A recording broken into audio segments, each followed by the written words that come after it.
Bismillahirrahmanirrahim. Assalamu alaikum. Welcome to Visual Mentor.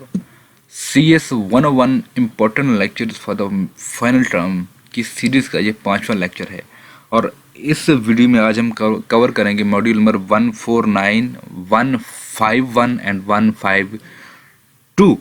अच्छा, ये वो मैंने अब जैसे आप सबको पहली वीडियो से बताया कि हम इस सीरीज में सिर्फ वो मॉड्यूल कवर करेंगे जो इम्पोर्टेंट हैं फॉर द फाइनल टर्म। ठीक है, हम सारे मॉड्यूल्स में कवर नहीं करें, हम जस्ट वही मॉड्यूल्स कवर कर रहे हैं जो इम्पोर्टेंट हैं फॉर द फाइनल टर्म। तो अगर आपने पहले सीरीज़ की जो पहले 3-4 वीडियोस हैं वो नहीं देखी तो वो कैनली जाकर लाजमी विजिट करें। CS 101 की जो प्लेलिस्ट है उसके अंदर आपको वीडियोस मिल जाएंगी। तो आज हमारे पास मॉड्यूल नंबर 149 में क्या कह रहा है, डेटा एब्स्ट्रैक्शन। हमारे पास पॉइंटर्स क्या होते हैं, ठीक है। पॉइंटर्स देखें, सादा सी एग्जांपल लेते हैं कि हमें पता है कि जो मशीन है वो बेस करी है या डिपेंड करी है न्यूमेरिक वैल्यूज़ पर, ठीक है। तो जो पॉइंटर्स होते हैं वो सच न्यूमेरिक वैल्यूज़ होती हैं, इनकोडेड एड्रेस होता है उनके अंदर, ठीक है। किसी भी आपकी जो सिस्टम के अंदर सेकेंडरी स्टोरेज है, ये जो प्राइमरी स्टोरेज है, उनका एड्रेस क्या होता है, पॉइंटर्स में इनकोडेड होता है। पॉइंटर्स क्या होते हैं, न्यूमेरिक वैल्यूज़ होती हैं, ठीक हो गया जनाब।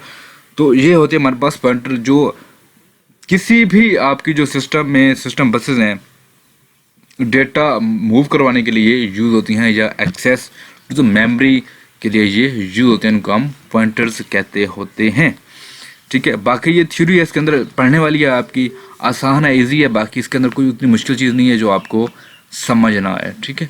एंड ये उसने एक MAC बनाई हुई है, ये आपने देख लेनी है। ये एक छोटा सा मॉड्यूल है, ये काफ़ी इंपॉर्टेंट है कि हमारे पास पॉइंटर्स क्या होते हैं और ये पॉइंटर्स क्या काम करते हैं, तो इनको आपने लाजमी देखना है। नीचे हम चलते हैं हमारे अगले मॉड्यूल पर 152। मॉड्यूल नंबर 152 डेटाबेस सिस्टम या DBMS क्या होता है हमारे पास। डेटाबेस सिस्टम हमारे पास क्या होता है कि हम लोग देखते हैं, बास टाइम हम लोगों ने देखा होगा जब हम स्कूल लेवल में थे या हम किसी भी अपनी पर्सनल जो हमारे पास शॉप होती है उसमें हमारे पास खाता बुक होती है, डिफरेंट लोगों का खाता होता है। उसके अंदर उस खाते बुक में लिखा क्या होता है कि फ़लाँ डेट को फ़लाँ चीज़ गई थी इतने पैसों की और फ़लाँ बंदा लेकर गया था। डेटाबेस मैनेजमेंट सिस्टम या डेटाबेस जो होती है वो बेस कर रही है कि आपका जो कलेक्शन ऑफ रिकॉर्ड्स है उसके अंदर आपके कलेक्शन ऑफ रिकॉर्ड्स पड़े होते हैं। आपके रिकॉर्ड्स को मेंटेन करने के लिए हमारे पास ये DBMS बनाया गया है, ये डेटाबेस बनाया गया है।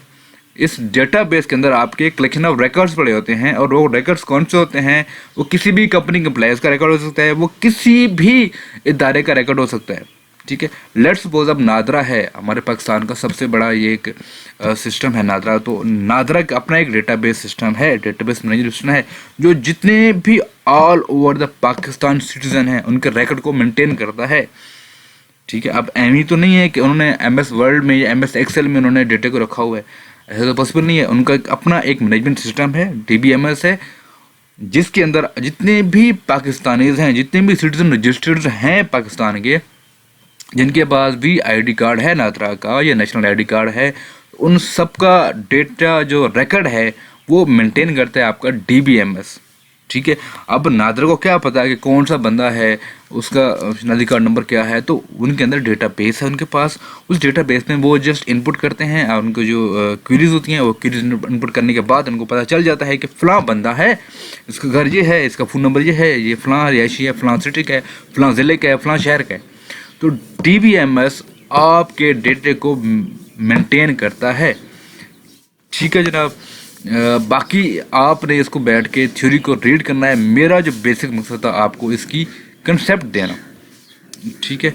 एंड अब ये बाकी थ्योरी आपकी बैठ के पढ़ने वाली इतनी मुश्किल चीज़ें नहीं हैं इसके अंदर। ये आपका मॉड्यूल नंबर 152 भी हो गया फिनिश।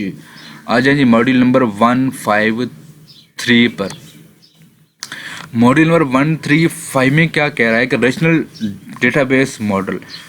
इसमें डिफरेंट टाइप्स की आपके क्या कहते हैं मॉडल्स हैं डेटाबेस के अंदर। ये नहीं है कि डेटाबेस सादा है, एक तो सादा है, उसके साथ डिफरेंट मॉडल्स हैं जो डिफरेंट कंपनीज, डिफरेंट आपकी जो क्या कहते हैं इंस्टीट्यूट होते हैं वो उसको यूज़ करते हैं एज़ पर देयर रिक्वायरमेंट।